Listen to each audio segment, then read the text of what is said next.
Assalamualaikum warahmatullahi wabarakatuh.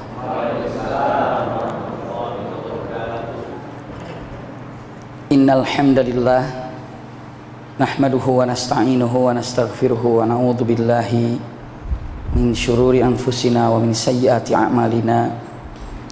May yahdihillahu fala mudilla lahu wa may yudlilhu fala hadiyalah. Asyhadu an la ilaha illallah wahdahu la syarikalah taqriran bihi wa tauhidan wa asyhadu anna Muhammadan abduhu wa rasuluhu amma ba'du.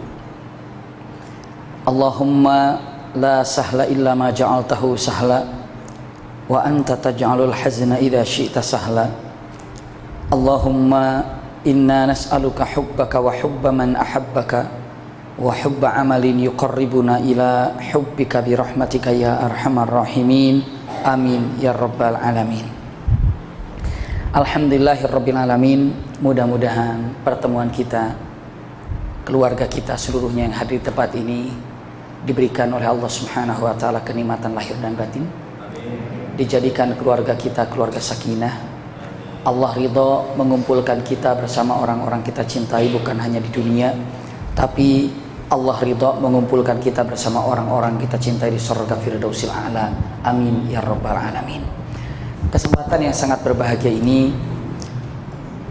dalam pertemuan Sabtu yang bulan yang lalu, ya, ketika membicarakan suratul Fatihah tapi tidak sempat diselesaikan. Kemarin diingatkan begitu di hari Kamis, ada beberapa akhwat dengan mengatakan, "Maki teruskan biar nggak ngegantung." Iya, kita teruskan sedikit ataupun secepat mungkin kita akan lanjutkan. Tapi insya Allah setelah itu kita akan melihat hal yang luar biasa. Maknanya adalah ternyata ada satu benang yang mana antara kita dengan Allah Subhanahu wa taala, berbagai macam benang itu. Ada benang zakat, hubungan kita dengan Allah. Ada benang saum, hubungan kita dengan Allah. Ada haji, hubungan kita dengan Allah. Ada satu hal yang paling utama dan sering disampaikan oleh para alim ulama, bahkan Rasulullah sebelum wafatnya pun ini adalah wasiatnya. Bahkan Umar ibn Khattab begitu sadar dari pingsannya, ini pun yang ditanyakan oleh Umar ibn Khattab adalah sholat. Sholat dan sholat, keutamaannya seperti apa, kehebatannya seperti apa. Karena apa? Karena punten, tidak berlebihan kata-kata para alim ulama ini, mustahil orang yang suka sholat susah hidupnya. Mustahil orang yang suka sholat, mendisiplin sholat, gundah terus hatinya, galau terus perasaannya, itu mustahil. Iya, kenapa? Karena sholat ini adalah benang yang sangat kokoh, yang sangat kuat antara hamba dengan Allah Subhanahu wa ta'ala. Sholat, subhanallah, sampai Rasulullah wasiatnya as-salatu as-salatu as-salah. Maknanya dengan kata-kata sallu, sallu, sallu. Salat kalian, salat kalian, salat kalian. Ingat, jangan lupa salat, jangan lupa salat, jangan lupa salat. Seperti itu. Bahkan kalau ada orang tidak mengerjakan zakat, kenapa tidak zakat? Ya mungkin bagaimana. Kenapa tidak haji? Ya mungkin apa. Tapi kalau seandainya tidak salat, Rasulullah sudah mengatakan bisa berubah menjadi orang kafir gara-gara tidak salat. Sampai Rasulullah mengatakan benang antara perbedaan orang mukmin dan orang kafir itu di mana? Di sholat. Rasulullah tidak mengatakan dengan perbedaan antara orang mukmin dan orang kafir puasa. Lah orang kafir juga ada yang puasa sekarang walaupun niatnya beda. Iya. Lalu dengan mengatakan benang antara orang mukmin dan orang kafir itu sedekah atau zakat. Orang kafir juga banyak yang sedekah. Bahasanya sama kita, banyak nggak orang kafir sumbang sana sumbang sini? Banyak.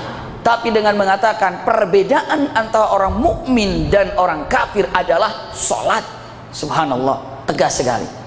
Sebelum saya jauh untuk memaparkan sholat, tapi ada sholat yang luar biasa, ancaman-ancaman bagi yang tidak melaksanakan sholatnya, nanti di ujung-ujungnya kita akan bahas. Namun untuk melanjutkan pertemuan yang kemarin, agar ibu bapak tidak hilang ingatan kita ketika pelajaran yang kemarin di bulan yang lalu, ya, dengan menyebutkan pertamanya adalah Bismillahirrahmanirrahim. Ayat pertamanya sudah saya sampaikan. Selanjutnya apa? Yang kemarin saya sampaikan di sini, Alhamdulillahi Rabbil Alamin. Sudah ini? Kemarin sudah ya? Alhamdulillah. Ar-Rahmanir-Rahim sudah? Ar-Rahmanir-Rahim juga sudah di sini. Ya. Ar-Rahmanir-Rahim sudah. Selanjutnya apa lagi? Maliki Yaumiddin. Ini sebetulnya untuk mengingatkan kita Maliki Yaumiddin. Kenapa? Bagaimana mungkin orang itu sholat kalau seandainya punten? Bagaimana mungkin orang itu sholat kalau seandainya Al-Fatihahnya tidak beres? Ya, minimal kita akan mengetahui beberapa hal ketika melaksanakan sholat diikrarkan. Ketika mengatakan Alhamdulillahirabbil alamin, saya sudah sampaikan, tidak perlu diulang lagi. Namun singkatnya dengan mengatakan ketika mengucapkan Alhamdulillahirabbil alamin, yakinkan kalau kita ini adalah makhluk yang tidak pantas untuk mendapatkan pujian apapun, karena hakikatnya puji itu milik Allah Subhanahu wa taala. Kenapa orang berebut untuk menjadi pemimpin? Saya takut mereka ingin dapat pujian ketika sudah mendapatkan jabatan. Kenapa orang sampai lupa antara halal dan haram, terus harta diraupnya, harta dicarinya karena ingin meraih apa yang diinginkan dengan hartanya, seolah-olah ingin mendapatkan pujian dengan prestasi harta yang dimilikinya. Berapa banyak orang yang belajar sampai dia tingkat tinggi belajarnya, saya takut gelar yang ingin didapatkannya adalah agar mereka memuji mereka. Pokoknya apapun yang diraih oleh kita, mau jabatan, mau kesuksesan, mau ilmu, mau apa, yakinkan puji milik Allah Subhanahu wa taala. Ya, setinggi apapun jabatan, yakinkan puji milik Allah Subhanahu wa taala. Sekaya apapun yang dimiliki, yakinkan puji milik Allah Subhanahu wa taala. Sehebat apapun yang kita miliki, maka ketika sholat dengan mengatakan, karena punten, yang miskin sholat apa tidak? Sholat. Yang kaya sholat. Yang lagi adem perasaannya, maksud saya lagi tidak dapat kesusahan, sholat apa enggak? Sholat. Yang lagi dapat kesulitan, sholat apa enggak? Sholat ini rata. Saya tanya, yang sakit sholat apa enggak? Sholat. Yang sehat sholat. Yang tidak sholat itu hanya dua, orang gila sama orang mati. Itu para ulama dalam fikih. Iya, orang gila nggak usah sholat. Kenapa? Bagaimana sholat dia gila? Yang kedua orang mati itu bukan sholat tapi disolatkan. Berarti orang, boleh nggak saya tidak sholat? Naudzubillah. Orang yang tidak sholat itu hanya dua, satu orang gila, yang kedua orang mati. Sekarang kita tidak sholat, astagfirullah, pilih mau yang mana tadi? Nah ini dia, subhanallah, mengerikan sekali. Sampai punten orang tidak sholat banyak alasannya kan? Banyak alasannya. Lihat dalam hadis Rasulullah SAW, yuhsyaru man tarikas shalah, Allah akan bangkitkan, Allah akan bangkitkan orang yang tidak melaksanakan sholat kelak di akhirat. Pilih, mau bersama Fir'aun, atau mau bersama Haman, atau mau bersama yang namanya siapa yang hartanya banyak, Qarun, atau dengan Ubay bin Khalaf. Ini pilihannya nih. Mau pilih dengan siapa? Saya tulis di sini. Orang yang tidak sholat mau dibangkitkannya, pilih dengan 4 orang ini. Pilih satu, kata Rasulullah. Nggak apa-apa, nanti saya hapus lagi untuk namanya saja. Apakah anda mau bangkit dengan Fir'aun, kata Rasulullah, atau dengan Haman, iya, atau dengan yang namanya Qarun, astagfirullah, atau dengan yang namanya Ubay bin Khalaf? Iya, silakan. Yang tidak sholat mau bangkit bersama siapa? Dengan Fir'aun, apa dengan Haman, apa dengan Qarun, apa dengan Ubay bin Khalaf? Pertanyaannya, orang yang bangkit sama Fir'aun yang bagaimana? Orang yang benar-benar punten.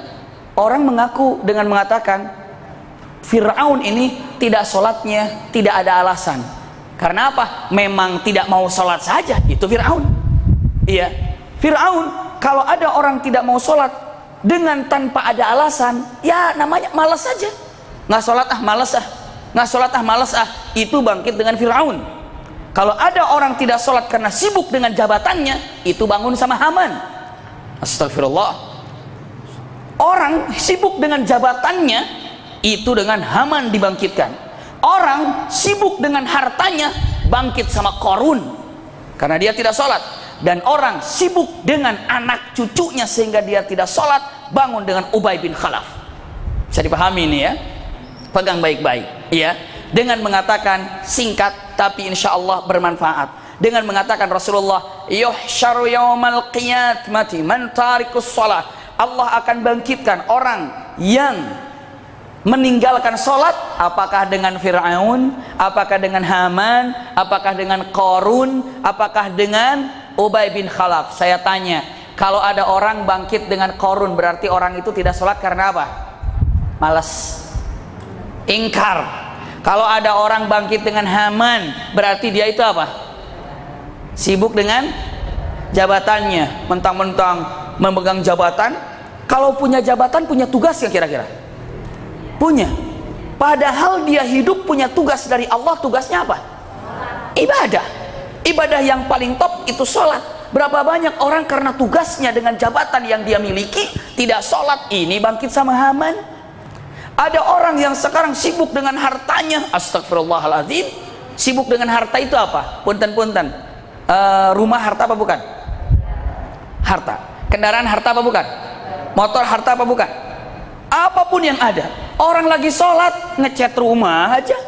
Orang lagi sholat ngurusin mobil aja dicuci. Orang lagi sholat masang mur aja di mobil, di motor. La haula wala quwata illa. Ini bangkit bersama siapa? Qarun. Mengerikan sekali. Dan orang yang tidak sholat karena sibuk dengan anak cucunya, keturunannya, ada nggak saking senangnya sama anak, saking anak sama cucu, jadi mau kemanapun diantar. Waktu sholat hajar, waktu ini hajar. Kenapa? Demi anak. Ada nggak begitu? Ada. Bangkit bersama Ubay bin Khalaf. Pilih. Na'udzubillah, kita tidak akan memilih satupun. Karena apa? Kita ahli sholat. Subhanallah. Sehingga Rasulullah mengatakan orang yang tidak sholat itu ini loh gara-garanya. Ada yang malas? Ada. Ada yang sibuk dengan jabatan? Ada. Ada yang sibuk dengan harta? Ini Qarun. Ada yang sibuk dengan anak turun? Ubay bin Khalaf. Maka pilih, kata Rasulullah, orang yang tidak pernah atau orang yang meninggalkan sholat di dunia, maka inilah pilihannya. Bersama mereka, bersama siapa mereka akan dibangkitkan. Na'udzubillah. Na'udzubillah. Bagaimana? Lengkap kalau semuanya, ya. Sudah nggak pernah sholat karena jabatannya, udah nggak sholat juga karena ngitung duitnya, untungnya. Habis itu nggak sholat ngajak jalan-jalan anaknya. Begitu ada kesempatan malas sholat, astagfirullahaladzim, kumpul semua itu. Jadi mungkin 50 miliar tahun di sini, 50 miliar tahun di sini, seperti itu. Kenapa? Karena semuanya harus terasakan. Maka sholat, tidak ada yang mengatakan Rasulullah dia akan jadi kafir. Bayangkan dari kata-kata muslim menjadi kafir gara-gara meninggalkan sholat. Subhanallah. Kita ulangi lagi. Iya. Aduh, bismillah, bismillah. Oh bisa, iya. Dengan mengatakan inilah, dengan yang mengatakan tentang masalah sholat. Subhanallah. Iya. Saya ulangi lagi dengan mata alhamdulillahirabbil alamin. Tegaskan dalam hati kita, ya Rabb, saya tidak pantas untuk dipuji. Apapun yang saya miliki itu karena Engkau. Maka dengan mengatakan tidak pantas untuk dipuji, puji milik Allah. Selagi kita berikan puji kepada Allah, beres semuanya. Kadang-kadang orang cari harta siang malam, siang malam. Biar apa? Biar kelihatan wah. Padahal puji milik Allah. Makanya tentram alam dunia ini kalau seandainya tahu kalau puji milik Allah Subhanahu wa taala. Maka perkenalan pertama Allah katakan alhamdulillahirabbil alamin. Kalau mau perkenalan pertama saya katakan di awal, Allah akan katakan aku yang menciptakan langit dan bumi. Kan nggak ada orang yang bisa menciptakan langit dan bumi kan? Kalau mau Allah katakan aku yang menghidupkanmu dan mematikanmu. Wih, hebat. Begitu. Tapi Allah tidak mengenalkan Allah seperti itu. Kalau misalnya Bapak ingin dianggap atau ingin punya wibawa di depan orang yang baru kenalan, nama saya misalnya Fulan, saya adalah seorang jenderal tahun sekian-sekian, pangkat saya begini-begini. Biar yang kenalan, oh jenderal, iya Pak jenderal, iya bisa begitu. Atau mengatakan assalamualaikum, nama saya Fulan, saya yang punya Cinere 18 hektar itu punya saya semuanya. Biar kelihatan apa? Wah, iya. Subhanallah. Biar orang wah. Biar orang wah. Coba kalau Allah mau dengan mengatakan ketika di ayat ini Allah katakan aku yang menghidupkanmu dan mematikanmu. Benar nggak itu? Bisa saja, tapi Allah tidak kenalkan itu. Iya. Allah bisa saja mengatakan aku yang menciptakan langit dan bumi dan engkau hidup di bumi yang aku ciptakan. Bisa saja. Tapi Allah tidak kenalkan itu. Allah hanya mengucapkan dengan kata alhamdulillah. Segala puji milik aku yang sempurna. Kenapa? Karena Allah tahu Anda ini berlomba-lomba untuk mendapatkan pujian. Iya, senang nggak kalau dipuji? Senang kalau nggak ada orang yang nggak senang dipuji. Nggak mau ke sana, kenapa saya dipuji melulu? Nggak ada. Saya mau ke sana Pak, senang saya kalau di sana dipuji terus. Nah, ini dia. Kalau dipuji nggak apa-apa. Tak kalau gila puji nggak boleh. Pengajian pulang ke rumah manyun. Suaminya nanya kenapa mah? Habis ngaji manyun melulu. Aduh, nggak mau ngaji lagi ya. Kenapa? Nih lihat nih Pak, saya udah tas baru, udah kerudung baru, celana baru. Nggak ada yang muji satu orang juga. Dia aja nggak mau lagi, saya nggak mau ngaji lagi ke Rumil, nggak ada yang muji. Astagfirullahaladzim. Ya. Makanya ada orang yang la haula wala quwata illa billah mau ngaji itu dandannya steker kebek. Tahu steker kebek itu apa ya? Kayak toko pindah gitu. Wah, udah ininya 8 baris, 1, 2, 3, 4 kalungnya. Ini juga wah semua dipakai. Subhanallah, kalau jalan kersing kersing kersing. Subhanallah, sampai ibu-ibu yang dengar suara apa itu? Oh, kirain es krim. Subhanallah.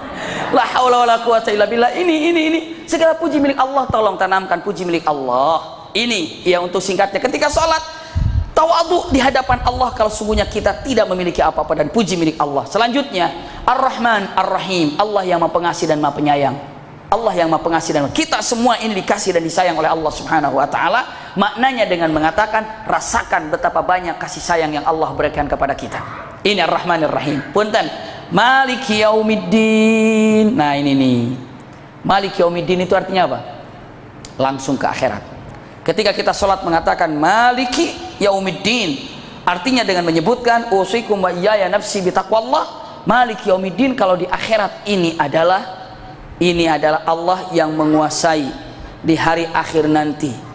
Maliki Yaumiddin, Allah yang menguasai kita ini hari akhir ini ke surga apa ke neraka, siapa yang tahu?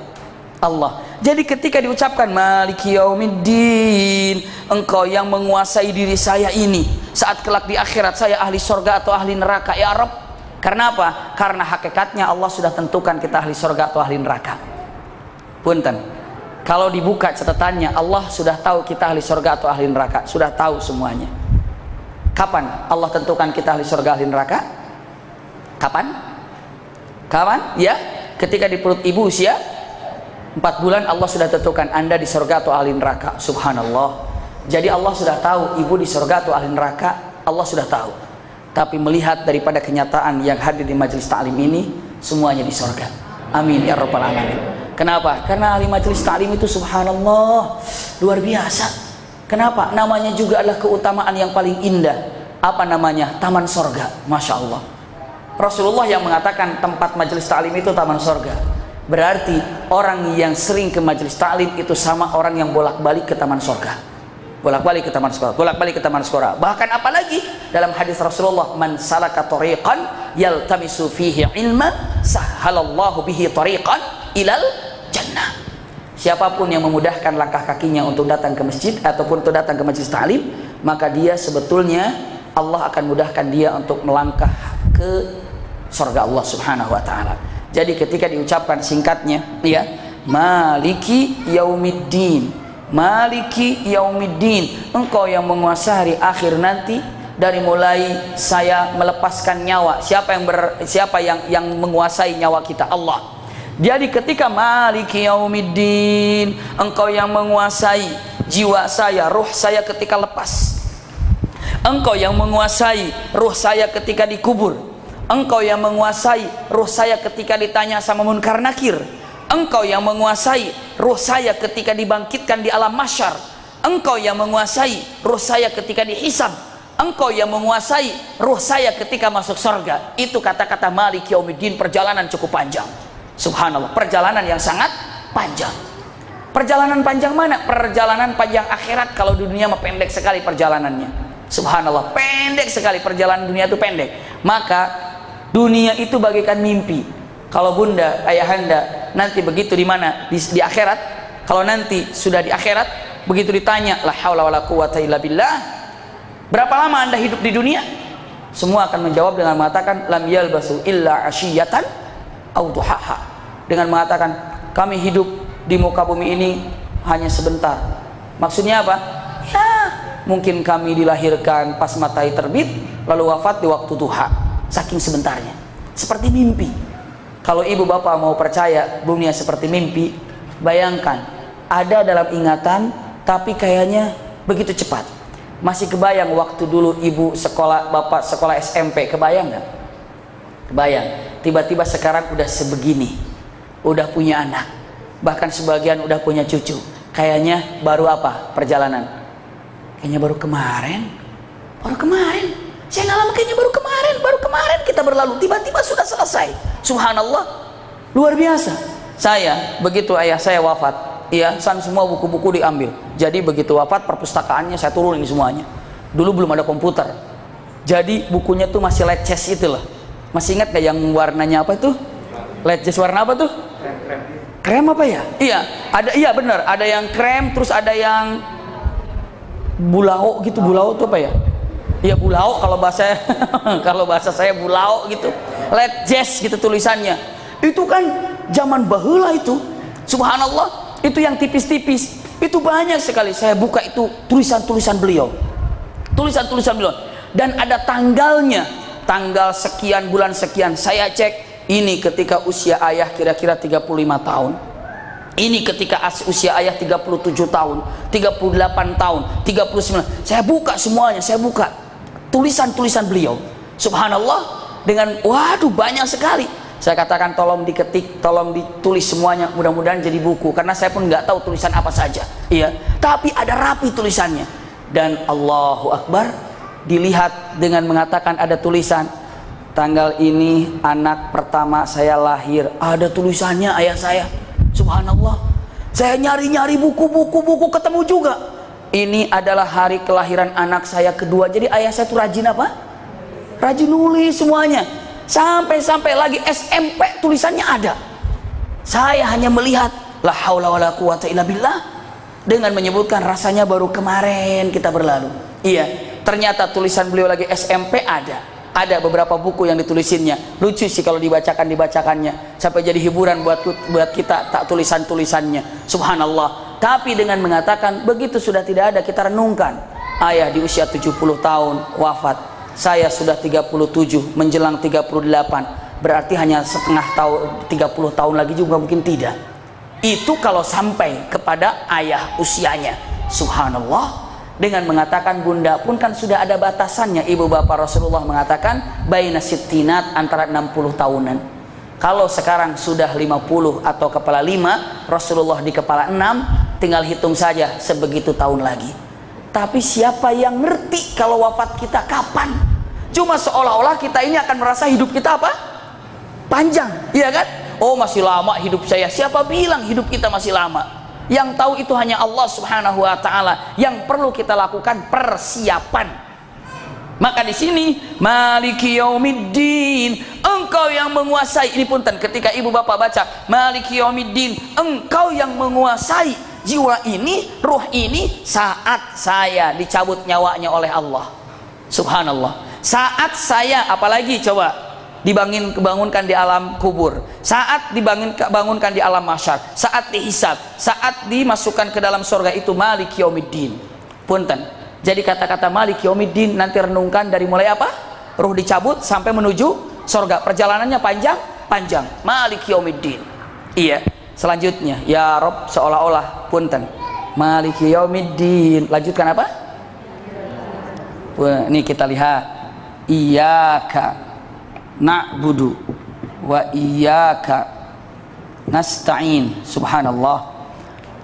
Sekarang kita tahu, ketika kita sholat mengatakan Maliki Yaumiddin, engkaulah yang menguasai jiwa ini, ruh ini, saat kami dicabut nyawa, saat kami dibangkitkan di alam kubur, saat kami ditanya munkar nakir, engkau yang menguasai diri saya ini, saat kami dibangunkan di alam mahsyar, saat kami nanti dihisab. Maliki Yaumiddin. Pertanyaannya, ya Rabb, bagaimana caranya ya agar saya ini punten nikmat dalam menghadapi kehidupan kelak di Yaumiddin ini? Jawabannya, iyyaka na'budu wa iyyaka nasta'in. Ini paling enak. Tidak mungkin, punten, tidak mungkin, ini kuncinya nih. Iya, tidak mungkin ibu bapak bisa menyerahkan puji kepada Allah secara sempurna kalau tidak bisa meyakini iyyaka na'budu wa iyyaka nasta'in. Mustahil ibu bapak bisa menyatakan segala rahman rahim Allah dirasakan kalau belum iyyaka na'budu wa iyyaka nasta'in. Iya. Mustahil kita akan mengatakan Malik Yaumiddin, Allah yang menguasai dari segala perjalanan ruh ini sampai ke surga, kecuali intinya di iyyaka na'budu wa iyyaka nasta'in. Itu kalimatnya. Ketika disebutkan iyyaka na'budu wa iyyaka nasta'in, simpan baik-baik. Apa artinya iyyaka na'budu? Satu-satunya jalan. Saya ulangi lagi, satu-satunya jalan agar kita ini nikmat di Yaumiddin harus iyyaka na'budu wa iyyaka nasta'in. Itu satu-satunya jalan. Bukan la ilaha illallah untuk memudahkannya. Iya, bukankah iyyaka na'budu itu artinya la ilaha illallah? Coba punten, apa artinya la ilaha illallah? Artinya la ilaha illallah apa? tiada Tuhan selain Allah yang wajib diibadahi dengan ibadah yang sebenar-benarnya. Berarti itu kata-katanya iyyaka na'budu. Bisa dipahami ya? Iyyaka na'budu ini adalah hanya kepada Engkau lah kami beribadah. Itulah ikrar daripada prakteknya la ilaha illallah Muhammadur Rasulullah. Iya. Wa iyyaka nasta'in ini adalah menunjukkan kalau kita ini lemah. Punten, wa iyyaka nasta'in dan hanya kepadamu kami apa? Nasta'in itu apa? Minta tolong. Biasanya kalau kita minta tolong karena kita tidak mampu, karena kita tidak berkuasa. Maka ketika dikatakan wa iyyaka nasta'in dan hanya kepadamu lah kami minta tolong, subhanallah, itu menunjukkan la haula wala quwata illa billahil aliyil azim. Itu wa iyyaka nasta'in. Jadi ketika katakan iyyaka na'budu, ya Allah, hanya kepadamu yang namanya aku beribadah. Punten, ibadah dasarnya ini adalah, saya tarik ke sini, ikhlas. Iya, ikhlas dasarnya adalah al-mahabbah. Seperti itu. Iya. Jadi hanya kepada Engkau kami beribadah dengan ikhlas, dan tidak mungkin ikhlas kecuali ada cinta di dalamnya. Berarti cinta dikedepankan kepada Allah. Kalau sudah cinta kepada Allah, maka dia akan ikhlas dalam ibadah. Kalau udah ikhlas dalam ibadah, bisa mengesahkan Allah dalam ibadah tanpa menduakannya. Itu ikhlas. Bisa dipahami di sini? Dengan mengatakan iyyaka na'budu, hanya kepada Engkau kami beribadah. Syaratnya apa? Ikhlas. Oh iya, terus apa lagi? Ikhlas ini akan keluar dengan mahabbah, dengan cinta. Coba saya sampaikan. Ibu kadang-kadang lagi punya anak, bapak kadang-kadang lagi punya anak sakit, bangun tengah malam karena mendampingi anak yang sakit. Subhanallah, bangun. Saya tanya dengan mengatakan, marah-marah nggak sama anak yang sakit itu? Enggak. Padahal ibu bapak jadi kurang tidur. Kenapa? Karena ada mahabbah, cinta. Subhanallah. Jadi yang mendasari ibadah itu adalah cinta dan ikhlas. Cinta pada Allah, ikhlas, keluarlah iyyaka na'budu. Subhanallah. Itu kalimatnya. Jadi dengan mengatakan iyyaka na'budu, dasarkan dengan ikhlas dan mahabbah. Kenapa? Usikum wa iyaya nafsi bitaqwallah.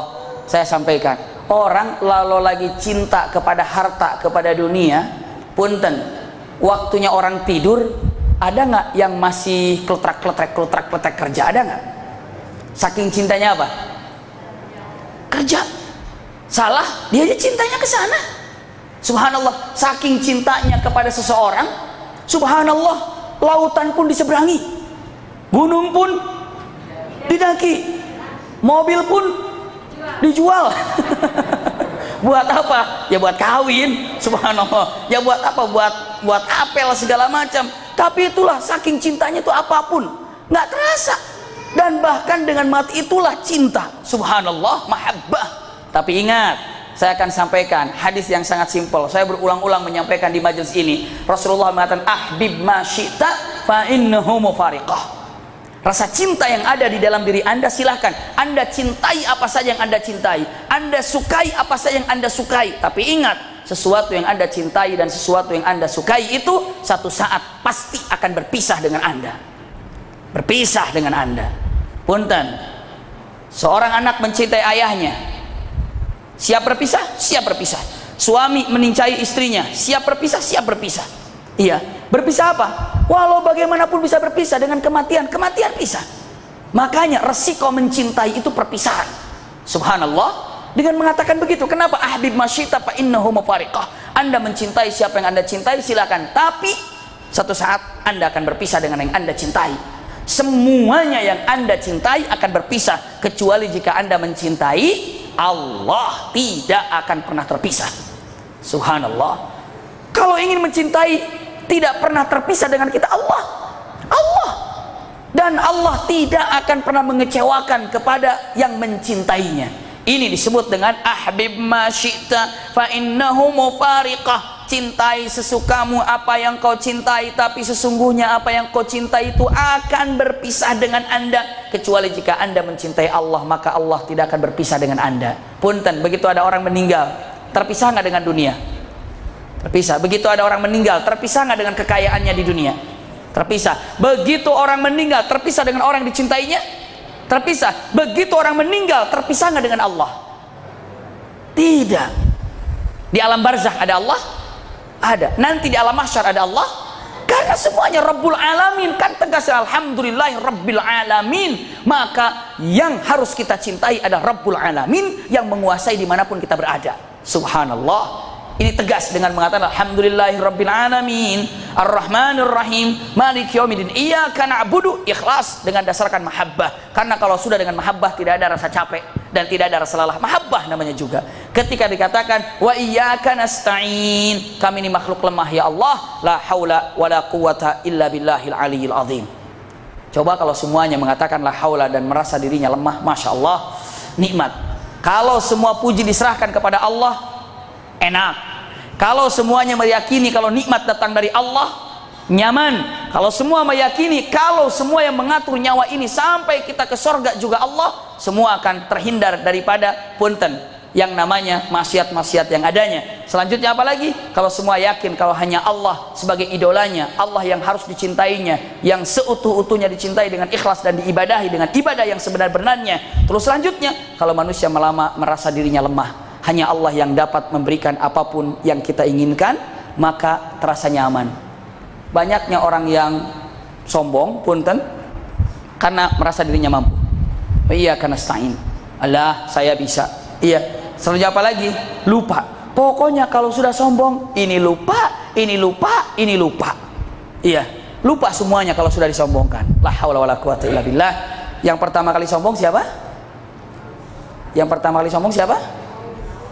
Yang pertama kali sombong iblis. Iblis pertama kali sombong. Iya. Nggak mau apa? Nggak mau sujud. Kepada siapa? Adam. Sujud apa itu? Ibadah apa bukan? Bukan sujud ibadah. Sujud penghormatan. Kalau dulu menghormati sujud. Kalau sekarang menghormati yang kita kagumi itu dengan cara kalau salaman apa? Cium tangan. Iya, begitu. Kadang-kadang kecium apa namanya? Keningnya. Itu salah satu penghormatan kepada orang yang kita sukai. Dulu sujud. Di zaman Rasulullah dilarang lagi sujud. Dulu di zaman Adam menghormati sujud. Makanya usjudu li Adam, sujud engkau kepada Adam. Lalu iblis tidak mau sujud. Asjudu liman khalaqtahu tinan, aku harus sujud kepada makhluk yang kau ciptakan dari tanah. Aku diciptakan dari api, kata iblis. Lalu iblis mengatakan ana khairum minhu, aku lebih baik daripada dia. Nah, kalau sudah ada kata-kata merasa aku lebih baik daripada fulan, lebih baik daripada fulan, lebih baik daripada fulan, itu adalah sombong. Kalau sudah merasakan dirinya lebih baik daripada fulan, lebih baik daripada fulan, satu sombong. Yang kedua ingin dipuji. La haula wala quwata illa billah. Rasulullah mengatakan, la yadkhulul jannah, tidak akan pernah masuk surga apabila dalam hatinya masih ada sebiji darah kesombongan. Satu darah kesombongan nggak akan ada masuk surga. Sombong dengan apa yang dimilikinya. Subhanallah. Bahkan sombong dengan amal soleh aja jadi hilang. Oh maaf ya, bukan sombong ya. Maaf ya, bukan sombong ya. Itu karpet masjid dari saya ya, maaf ya, bukan sombong ya, maaf ya. Astagfirullahaladzim, maaf ya, bukan sombong. Lampu masjid itu dari saya, maaf ya, bukan sombong. Saya dibuka, bukan sombong, maaf ya. Astagfirullahaladzim, maaf ya, saya bukan sombong ini, maaf, bukan sombong ya.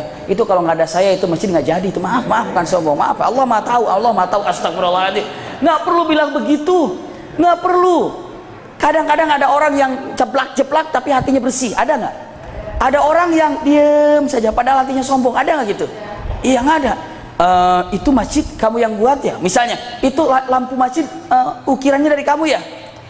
Kalau dibilang iya nanti sombong saya. Astagfirullahaladzim. Diam aja, nggak usah ada kata-katanya. Subhanallah.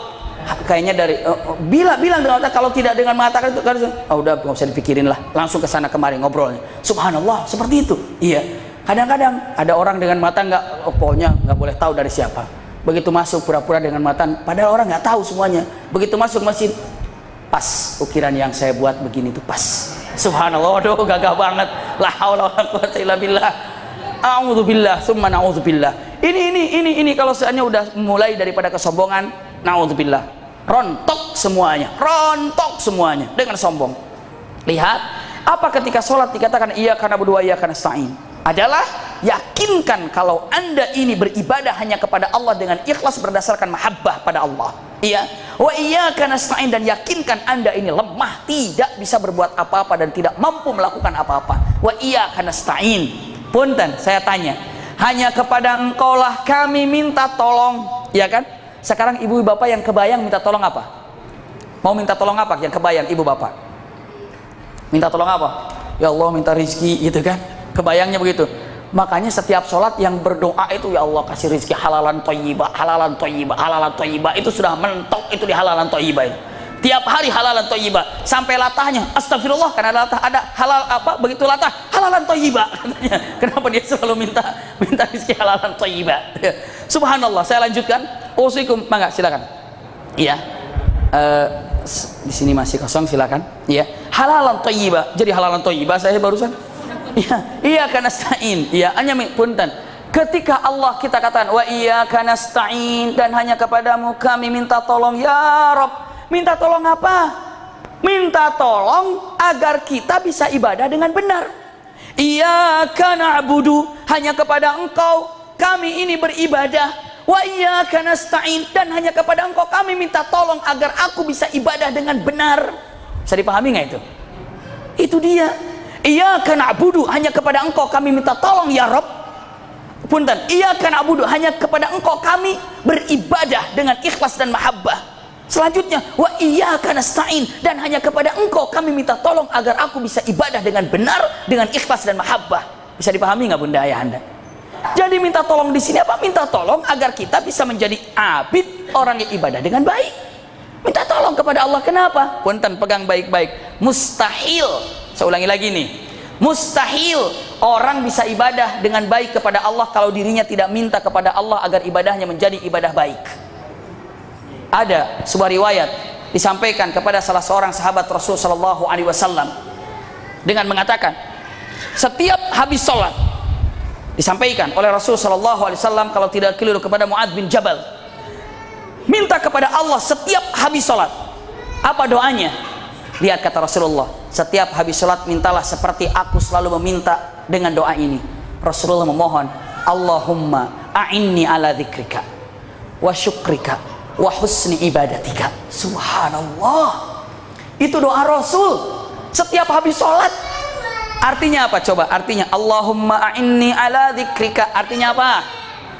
Ya Allah, ya Allah, a'inni ala dzikrika. Apa a'inni? A'inni itu apa?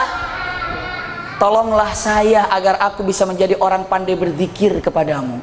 Masya Allah, itu Rasul ya. Allahumma inni ala dzikrika wa syukrika, dan minta tolong kepadamu aku ini agar aku menjadi orang pandai bersyukur.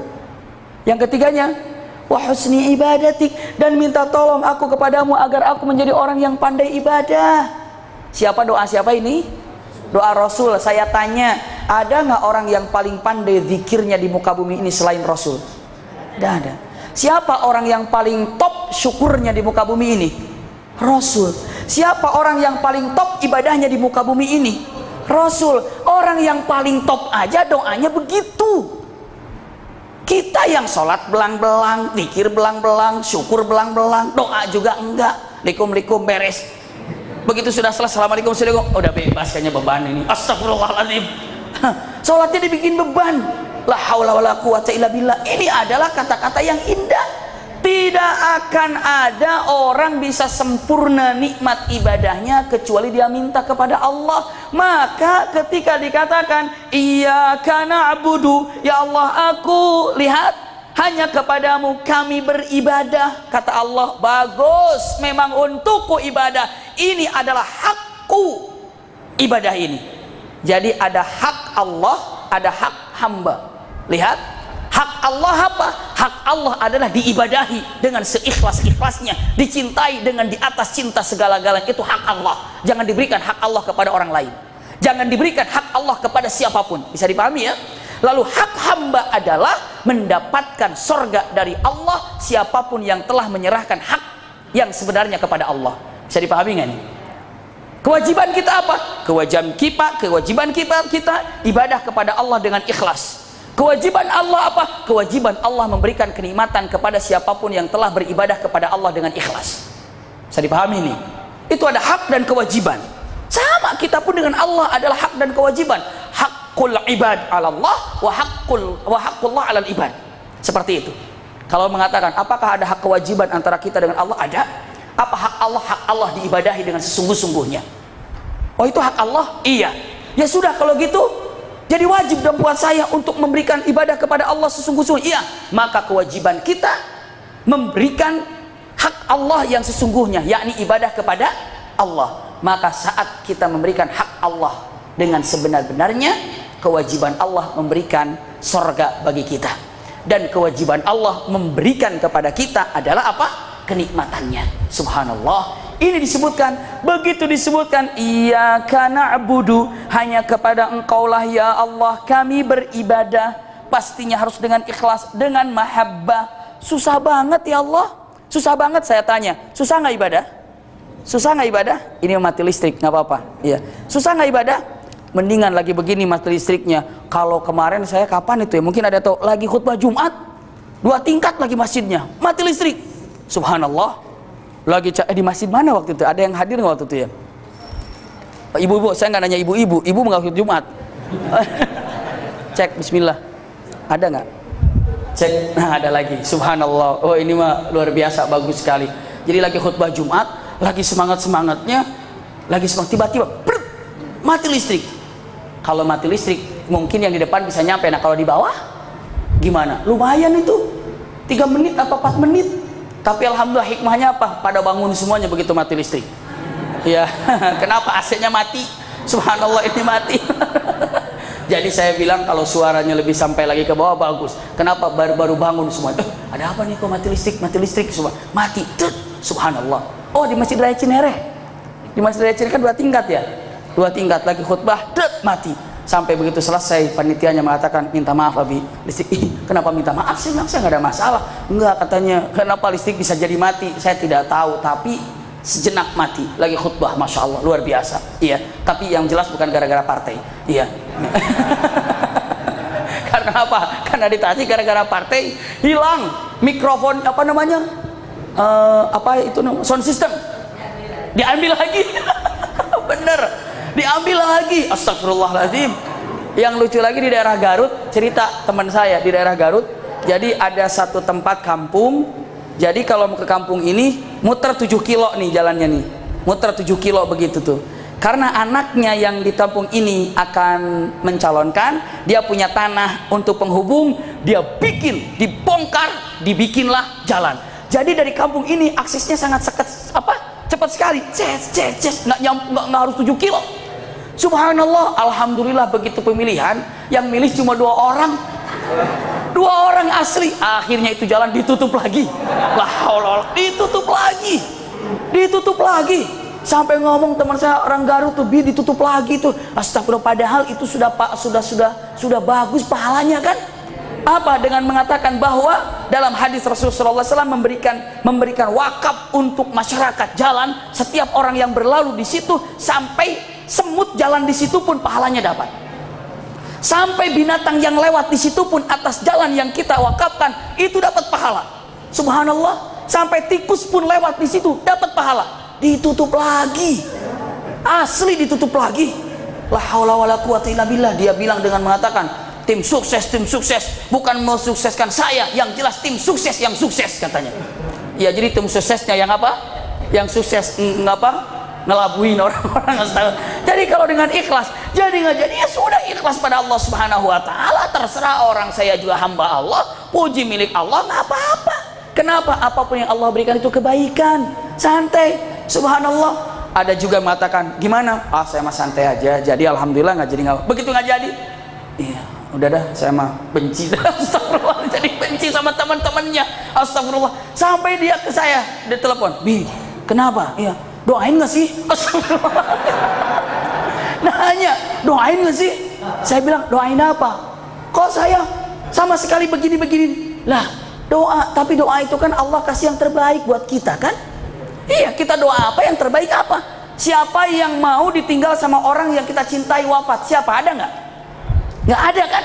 Tapi begitu diambil saya, orang tua saya selamat ya Allah, berikan kesembuhan. Bahkan saya di Rumil pun berapa kali minta doa untuk ayah saya, untuk ayah saya. Bayangkan di majelis taklim yang doanya orang-orang soleh, solehah di masjid-masjid, kira-kira dikabulkan doa seperti itu? Dikabulkan kan? Tapi dikabulkannya, Anda kan ingin ayah sembuh. Kalau sembuh kan buat bahagia, buat Anda kan ayah juga bahagia kan? Mau nggak aku kasih lebih bahagia lagi? Apa? Sorga buat ayahmu. dan kesabaran untukmu yang akan ditaikkan derajatnya. Mau nggak begitu? Kira-kira mau nggak begitu? Tapi jangan meminta yang salah. Ya Allah, ambillah nyawa ibu bapakku, biar aku diuji dengan kesabaran. Salah itu mah. Ujian mah jangan diminta, ntar juga datang sendiri. Kalau udah waktunya mah ada. Coba UN, tahu UN? Apa UN itu ya? Ujian nasional. Bisa dipinta seenaknya nggak? Dipinta nggak dipinta, ujung-ujungnya akan apa? Datang. Ujian itu akan datang nanti pada masanya. Tapi kalau ujian bisa ketahuan tanggal sekian, bisa tahu. Nah kalau mati mah nggak tahu. Diujinya kita nggak tahu. Tapi dengan mau sampai bilang, Abi, kenapa? Abi kayaknya nggak doa ya? Doa, Allah kok begini? Sampai ada bilang, saya nggak percaya lagi doa Ustadz. Astagfirullahaladzim. Jadi krisis begini gara-gara begituan. La haula wala quwata illa billah. Saya mampir lagi sini dengan mengatakan, wa iyyaka nasta'in, mustahil orang bisa nikmat ibadah kecuali dia minta kepada Allah. Pegang. Rasulullah yang paling hebat ibadahnya, iyyaka na'budu, hanya kepada Engkau kami beribadah ya Rabb. Wa iyyaka nasta'in, dan hanya kepadamu kami minta tolong. Minta tolong apa? Ya ini agar ibadah saya baik. Balikin lagi. Jangan mau iyyaka nasta'in, duit, rumah, motor, mobil.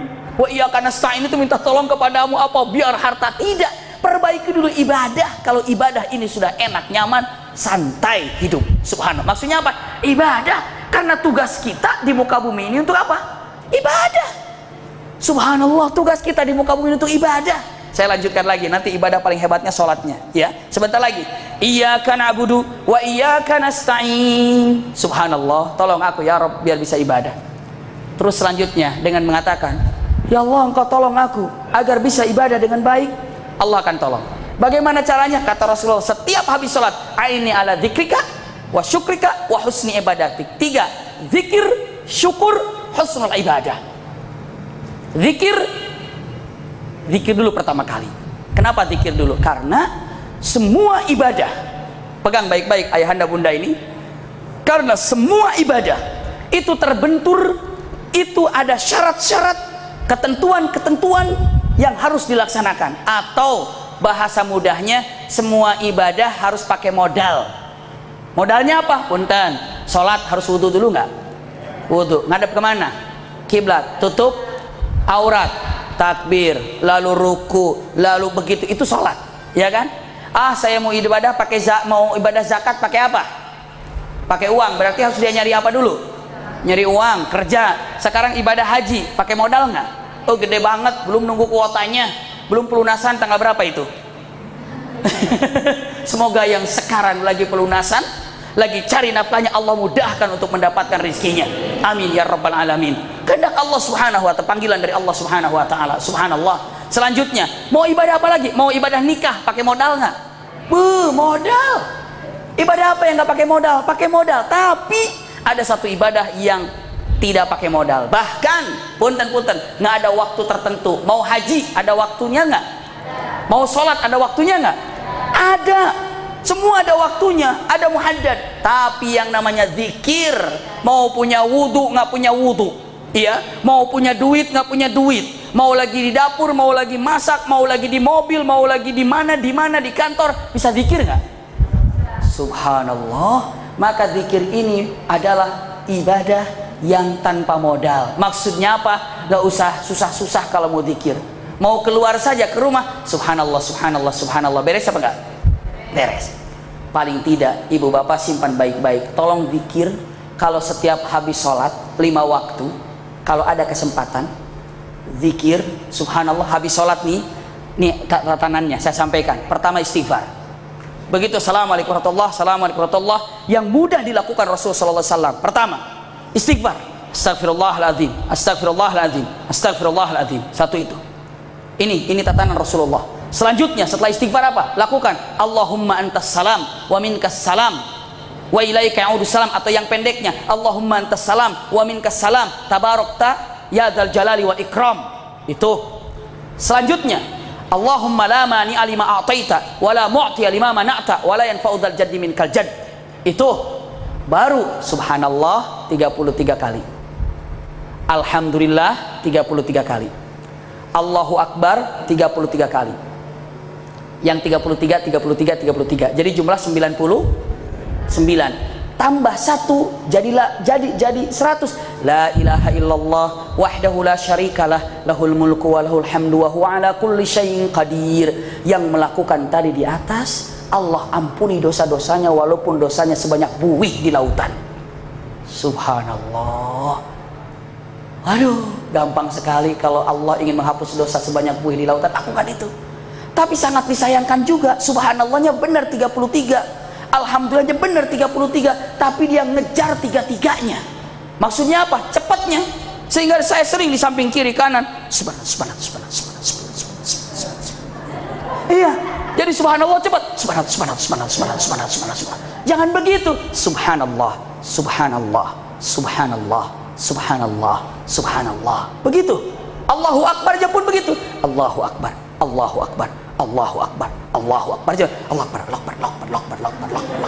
Jadi kita jadi lapar jadinya nih. Subhanallah. Jadi burung nanti dikejarnya. Subhanallah. Kenapa? Karena dia bukan kamiyah. Saya ulangi lagi, bukan kamiyah. Kamiyah itu apa? Jumlah yang dikejar. Ya, santai saja. Allahu Akbar. Astagfirullah. Seperti itu. Itu adalah satu hal yang luar biasa. Dosa bisa terampuni karena apa? Karena kita dengan mengatakan tadi, subhanallah. Usahakan, lihat cara-caranya. Selanjutnya, ketika iyyaka na'budu wa iyyaka nasta'in, lalu kita katakan, punten, ya Rabb, ikrar, hanya kepadamu kami beribadah, dan tolong aku agar aku ini bisa beribadah dengan benar sesuai dengan syariatmu dan tuntunanmu, mengikuti tata cara yang ditentukan dan dicontohkan Rasulullah. Subhanallah. Di sininya apa coba? Ya, ihdinas iyyaka na'budu wa iyyaka nasta'in ihdinas siratal mustaqim. Masya Allah. Ketika dikatakan tolong aku agar bisa ibadah dengan baik, ihdinas siratal mustaqim, artinya apa? Tunjukkan ya Rabb kepadaku jalan yang benar dan berikan aku kemampuan untuk menjalankan jalan yang benar itu dan istiqomahkan aku di dalamnya. Subhanallah. Ini kata-katanya, iya. Ini kata-katanya dengan mengatakan bahwa ihdina itu maknanya ada berapa? 3. Saya selalu ucapan 3. Ihdina, tunjukkan aku ke jalan yang benar. Ihdina, berikan kemampuan aku untuk melaksanakan jalan yang benar itu. Ihdina, berikan aku istiqomah berada di jalan tersebut. Itu makna ihdina. Ihdinas siratal mustaqim, tunjukkan aku dan berikan kemampuan kepadaku dan istiqomahkan aku dalam jalan yang benar, yakni adalah syiar Islam. Punten, saya sampaikan, ada nggak orang yang tahu itu benar tapi nggak dijalankan? Ada nggak? Itu dia.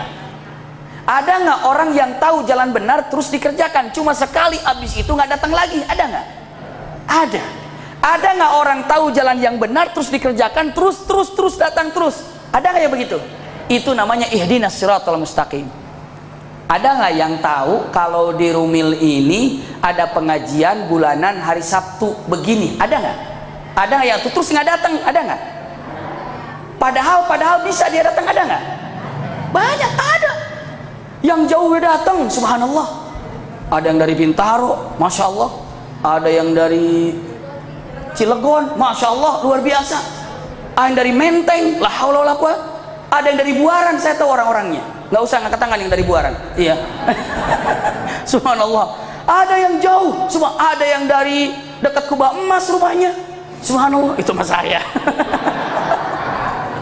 Subhanallah. Pokoknya dengan mengatakan la haula wala quwata illa billah. Apakah ada orang yang tahu hari ini ada pengajian di Rumil terus nggak datang dan tanpa ada alasan? Ada nggak yang begitu? Ada. Terus ada nggak yang tahu ada pengajian terus pernah datang terus nggak datang lagi? Pernah nggak begitu? Ada. Terus ada nggak yang datang terus tahu terus datang terus sampai sekarang datang terus? Ada nggak? Ada. Tuan rumah. Ya iyalah tuan rumah. Nggak ada kawan-kawan yang masya Allah, sahabat-sahabat yang luar biasa istiqomah selalu, masya Allah, datang. Itu kalimat ihdina, tunjukkan kepada kami jalan yang benar, plus berikan aku kemampuan untuk menjalankan tersebut, plus apalagi istiqomahkan aku di dalamnya. Itu ihdinas siratal mustaqim. Hebat kalimat ihdina. Jadi jangan tunjukkan aku ke jalan yang lurus. Allah bilang udah tuh, udah jalan yang lurus, udah, tapi nggak mampu-mampu ya. Nah itu dia, tunjukkan dan berikan kemampuan. Setelah itu istiqomahkan di dalamnya. Subhanallah, yang paling susah apa? Istiqomahnya ini, istiqomahkan di dalamnya.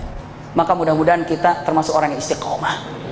Innalladzina qalu rabbunallah tsummas taqamu. Di pertemuan yang lalu saya pernah membahas ayat ini.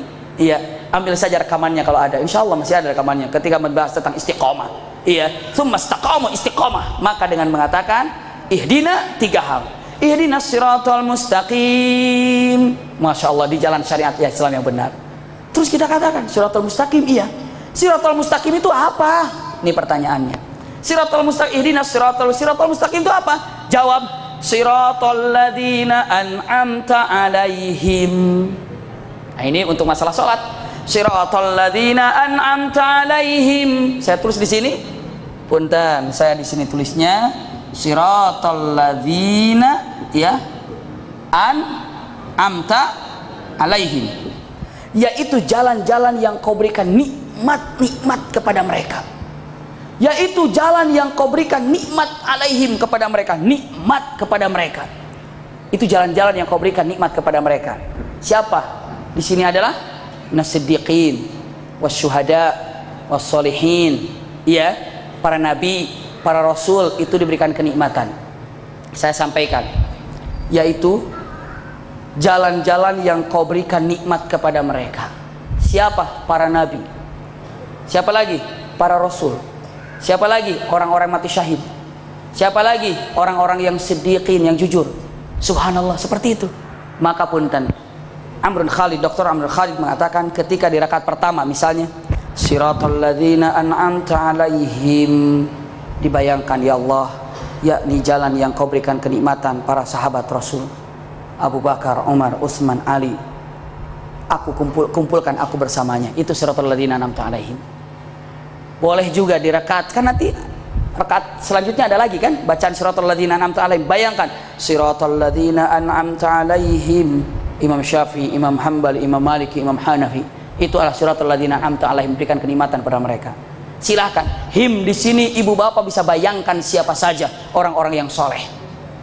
Siratal ladzina an'amta alaihim, bisa dibayangkan siratal ladzina an'amta alaihim, para nabi, Nabi Musa, Nabi Harun, Nabi Zakaria, bahkan Nabi Muhammad sallallahu alaihi wasallam. Kebayang semua para nabi di situ.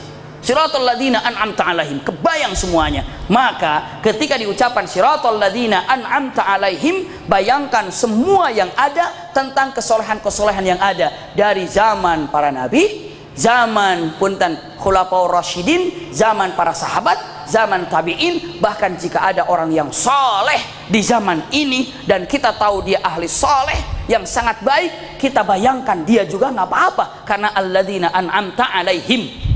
Bisa dipahami ya? Siratal ladzina an'amta alaihim. Oh, jadi Anda ini ingin berabda dengan siratal ladzina an'amta alaihim? Iya. Terus apa? Ghairil maghdubi alaihim waladdallin. Yakni bukan jalan-jalan ataupun sesuatu yang kau berikan kepada orang-orang maghdub. Maghdub itu apa? Yang dimurkai. Waladdallin itu orang-orang yang sesat dan menyesatkan. Kalau maghdub ini buat siapa? Yahudi dan Nasrani. Dhalin itu ada punten Yahudi. Dhalin itu ada Nasrani. Punten. Maghdub saya tidak tulis di sininya. Siratal ladzina an'amta alaihim ghairil maghdubi. Saya tulis di sini. Ghairil maghdubi alaihim. Ini maghdub waladdallin. Ini waladdallin. Ada maghdub sama dhalin. Kalau maghdub ini adalah al-Yahud.